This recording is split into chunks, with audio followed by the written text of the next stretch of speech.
அப்படியே குறையுதா இழையுதா? எனக்கு எப்படி இருந்திருக்கும்? என்ன தூக்கி எறிஞ்சல, இப்ப பொண்ணை கொடுத்து தூக்கி எறிஞ்சிட்டான். தூக்கி எறிஞ்சிட்டான்.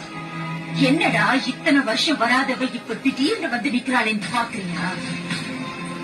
நான் உன்னை லவ் பண்ணி நீ எப்படி என்ன தூக்கி எரிஞ்சியோ அதே மாதிரி நீ ஒருத்திய லவ் பண்ணி அவ உன்னை தூக்கி எறியணும் தானே இத்தனை நாளா வெயிட் பண்ண.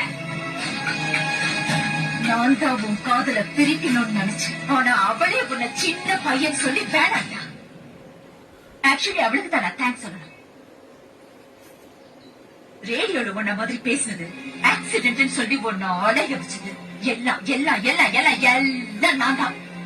அந்த ஆண்டவனா பார்த்து எனக்கு ஒரு பொண்ணை கொடுப்போம், அவளோட நான் சந்தோஷமா இருப்பேன் பெரிய ரஜினி மாதிரி எல்லாம் பேசின. இப்ப என்ன ஆச்சு? வச்சா லாப்பு. உனக்கு என்னைக்குமே நான் தான், எனக்கு என்னைக்குமே நீதான். இத ஆண்டவனால கூட மாத்த முடியாது. என்ன பாக்குற? லெப்ட்ல விட்டா ரைட்ல திரும்பிக்கும். வரட்டா?